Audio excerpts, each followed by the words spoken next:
Bo Nix has had quite the career so far, without getting anywhere near enough praise. Completion percentage leader as a senior, effortless with his arm, dart balls to the sideline and over the middle of the field. Playoff quarterback as a rookie. Saw that he didn't look like he was, I didn't see the body language. I just didn't see the bad body language. I kind of digged it. Offensive Rookie of the Year podium finish. Like that Bo Nix, he's shown a lot of promise, but I think hands down, it's still, to me, Jayden Daniels. And yet, nobody ever wants to give him his flowers. The kid has dominated and over-delivered at every level now. So why is he constantly getting slandered? For a lot of people, the early years of inconsistent play at Auburn certainly didn't help. It took Nix transferring to Oregon and making full use of the bonus 5th year of eligibility to properly break out and announce himself as a top quarterback prospect. Then, when he finally declared, he was coming out in a loaded quarterback class that had several players with far more enticing traits. You had generational prospect Caleb Williams at the top, followed by the dual-threat phenom and Heisman Trophy winner Jayden Daniels. Between Williams' incredible creativity and arm talent, and Daniels' blistering speed and deep ball accuracy, you had two of the most exciting quarterback prospects fans had seen in a while. But the fun didn't stop there. Drake May had spent much of the 2023 season being dragged up to Caleb Williams' level, thanks to his prototypical size, strong running ability, and powerful arm. JJ McCarthy had just won a national title and was being called the best quarterback in the class by Jim Harbaugh. And Michael Penix Jr. could throw absolute laser beams with just a flick of the wrist. Then, you had Bo Nix, whose quarterback-friendly Oregon scheme and average arm strength led many to believe he was already pretty close to his ceiling. This particular issue clearly struck a chord with Nix. When asked about his arm strength and the number of short passes he threw at Oregon, he replied, "Well, quite frankly, I completed a lot of long ones too, and I don't mind. When people go back and watch the film, they can see everything they need to watch." And when it came to proving those critics wrong on the field, he did that just fine as well. I think that arm strength will work.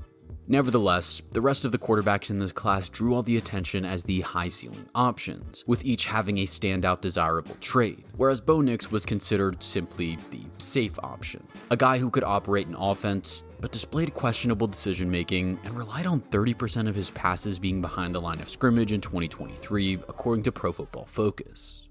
NFL analyst Lance Zierlein gave him a round 2 projection, which certainly isn't bad, but does reflect the limited upside that Bo Nix was perceived to have. He was viewed as a typical system QB, so when Denver used the 12th overall pick on him in the 2024 NFL Draft, you bet there were plenty of critics.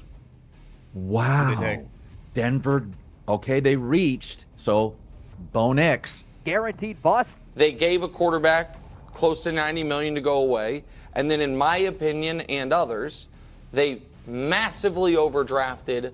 Then, when he tossed 0 touchdowns and 4 interceptions over his first 2 games, the doubter, however, this was never going to deter Bo Nix. This is a guy who has been dealing with doubters his entire life, getting progressively worse during the early stages of his college career at Auburn.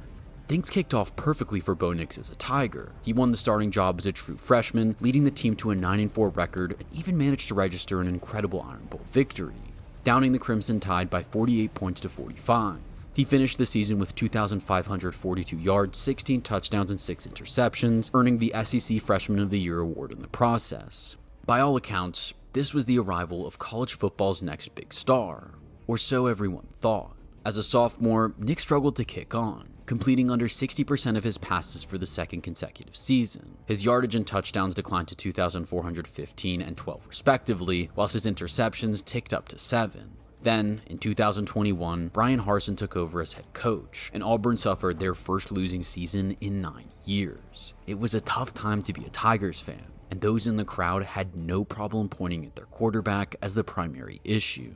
Wait a minute, don't claim Bo Nix, because when Bo Nix was there, y'all gave him a nickname, Bad Bo. You remember that? Y'all gave him that nickname, Bad Bo, and he left and went to Oregon and became Good Bo. The Good Bo, Bad Bo nickname stemmed from his inconsistency on the field, failing to establish any of it over his first 3 seasons as the Auburn Tigers starting quarterback. ESPN's David Pollack went on his college football podcast to critique the system in place at Auburn before saying, Bo Nix isn't off the hook either. And I say that because I haven't seen a quarterback in college football evade a clean pocket more than Bo Nix. He has a bad habit. Look, he's a good athlete, but he has a bad habit of leaving the pocket too prematurely. To that exact point, the criticism of Nix reached a boiling point after a dismal 20-3 loss to Texas A&M, in which Nix took 4 sacks, 3 of which were for 10 or more yards. Auburn put up just 3 points in comparison to the Aggies' 20, and the fans were not at all happy with what they were seeing from their starting QB. I think it's fair to say Nix wasn't a popular character at this moment in time.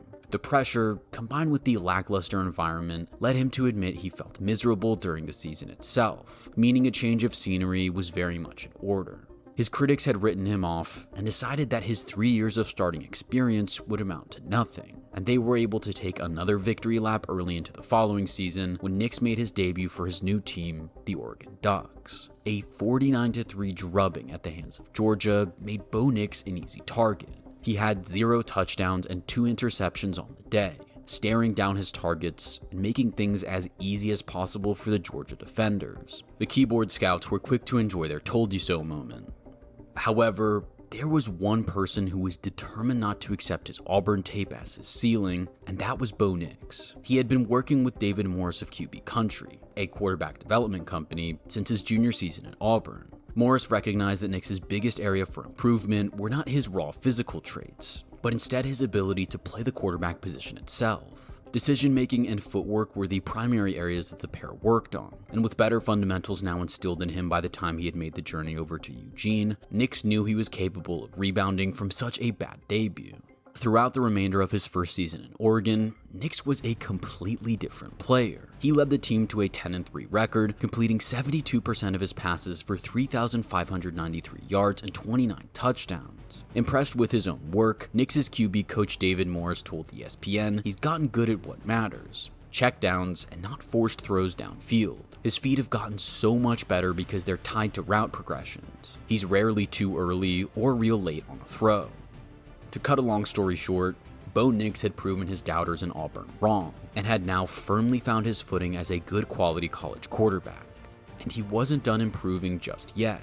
Because of the COVID-affected season in 2020, Nix was able to enjoy one more year of eligibility in 2023, which was his 5th and final year of college football. Here, he took things up to a whole new level, setting an FBS record with a 77.4% completion rate for 4,508 yards and a nation-leading 45 touchdowns. He was superb all season long, helping Oregon to a 12-2 record, which fell just short of a playoff berth. Still, Nix had more than proved he was one of the best quarterbacks in the nation, landing 3rd in Heisman Trophy voting behind fellow quarterbacks Jayden Daniels and Michael Penix Jr. ESPN noted just how impressive this career arc was for Nix, stating that he had transformed from a player who was known for his mistakes as much as his magic to one who has become an anchor on and off the field for one of the best teams in the country. Having now started more games than any other quarterback in NCAA history with 61, Bo Nix had proven he could sling the rock, make good decisions, win games, and lead a team. What more could you want from a quarterback? Surely, the draft community loved him. Well, not quite. An anonymous AFC coordinator told Sports Illustrated, "I think he's a middle-of-the-road starter, where the players around him will dictate how good he is rather than him elevating the group." Dane Brugler of The Athletic had Nix ranked as his 5th best quarterback, assigning him a 2nd or 3rd round draft grade. Daniel Jeremiah, NFL Network's lead draft analyst, was a bit more generous, ranking Nix 33rd on his top 150 prospects. Analysts were quick to point out how gimmicky the Oregon offense was, essentially making life as easy as possible for Nix, and not exactly reflecting what he will be asked to do in the pro game. Whatever way you look at it, Nix was not viewed as a can't-miss prospect by any means, and certainly one with a far lower ceiling than the other quarterbacks in the class. That didn't bother Sean Payton and the Broncos, though, who snatched Nix as their quarterback of the future, 12th overall. You'd think a smart footballing brain like Payton, who won a Super Bowl with Drew Brees, whom he compared Nix to, would get the benefit of the doubt, but people were still not willing to see the upside of this selection. But it is a damn near magic trick to a week ago, Brew, have a quarterback room where the best quarterback was Jared Stidham. And in that next week, spend multiple draft picks, including the 12th overall, on 2 other quarterbacks to bring them into that room. and now they sit here and the best quarterback in the room is Jarrett Stidham. I didn't think it could be done. Well, I think it's too high for Bo Nix. I did have the Broncos taking him in my mock draft, but trading back to do it. But I understand the process, C-. The mark on him is, can he run an NFL offense? He went through a lot of screens, a lot of quick hitting throws, a lot of RPOs. Can he adjust to the system John Payton runs with the Denver Broncos? Yeah, and fans certainly weren't happy. Still, we see quarterbacks outplaying their draft position all the time. So why can't Bo Nix, a guy who has been proving his doubters wrong all throughout his career? Well, he certainly didn't look like he was going to do that when fans first got a look at him on the NFL gridiron.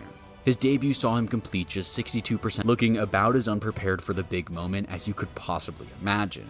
It didn't look good last week on Denver's offensive side of the ball. He looked like a rookie quarterback that was like, whoa, the regular season defenses and the first team defense is a whole different ball game here. He then completed 57% of his passes for 246 yards, 0 touchdowns, and 2 more interceptions in Week 2 against the Steelers. Both games were losses, with Nix logging quarterback ratings of 37.3 and 29.8 respectively, and looking completely lost whenever attempting to throw the ball beyond the sticks. And for uniform, ouch.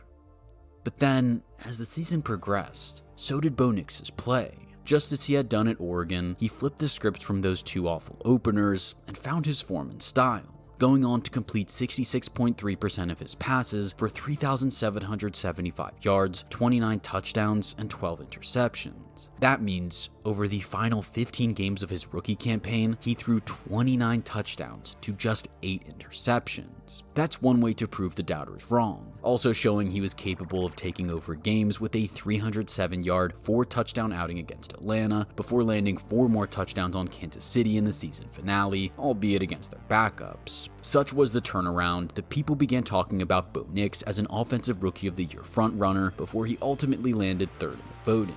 Still, that was a mighty fine effort for a guy who was the 6th quarterback taken in the 2024 draft, comfortably outplaying the 1st overall pick, generational prospect Caleb Williams. This quality play led the Broncos to their first playoff berth in 9 seasons, finally giving fans something to cheer for after a near decade of pain.